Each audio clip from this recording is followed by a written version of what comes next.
Hey, what's up guys? Dan Kraus here again. Just wanted to show you a couple things on this dentcraft blending hammer set. So you can see this has a little bit of a beveled edge to it.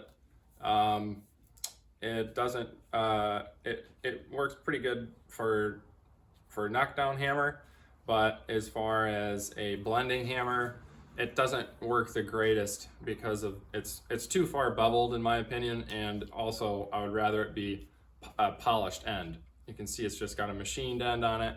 So what I'm gonna do to make it to modify it kind of the way that I think it should be is I'm just gonna knock the face down a little bit, and I'm gonna show you how to do that.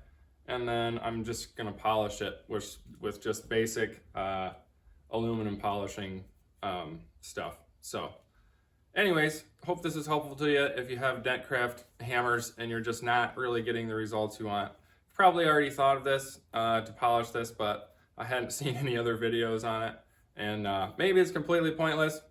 I'm gonna do it anyways. And yeah, would love everybody's feedback on what you think about these knockdown hammers. So thanks guys. There we go. Now you can really see the angle of the hammer. And so I've got, what is this? 220? Yeah. 220. Got some 220 sandpaper on a little block, and I'm just gonna start knocking this down.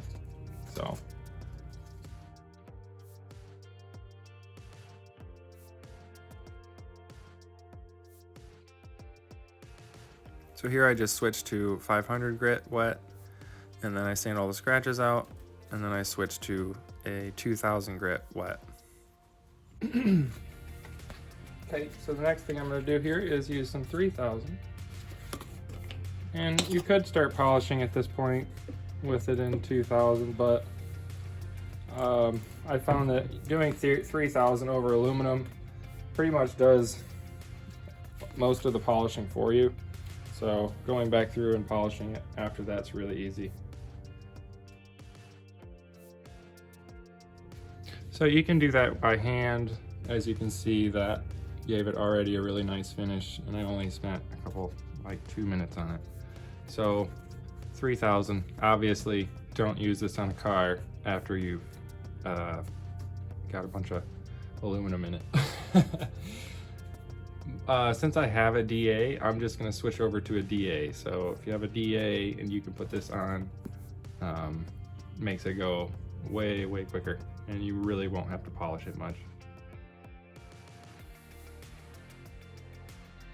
Alright, so you can see there, I've done 90% of the polishing just by sanding it. So now I'm going to switch over to my polishing stuff. We'll get it really shiny. Okay, so I've just got some very basic buffing tools that I'm using here, or polishing tools. And so I've got a pretty hard pad here. And then I'm just going to use a little bit of Mother's magnesium aluminum polish. Works really good for pretty much anything. You don't need a crazy amount. That was way too much. That'll work fine though. Yeah.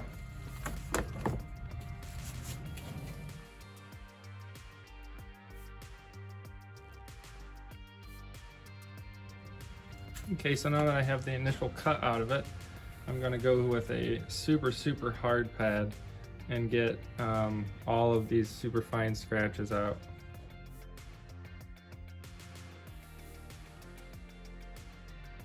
Alright, so you can see this hammer has a very nice finish to it now. It's all polished up, and now you guys know how to do that. So when your hammer gets all dinged up, this is the method you could use. It's very simple, doesn't take very long, and it has really good results. So you can do this with pretty much any aluminum hammer. You can also do this with a steel hammer. Works kind of the same way, you just have to sand it a lot more. So I'll show you the difference between the two hammers here now. All right, so now you can see the difference between the two hammers here.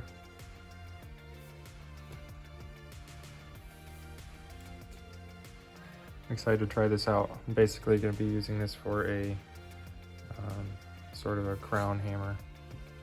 We'll see how that works. But thanks for watching the video, guys. Subscribe for more dent stuff. See ya.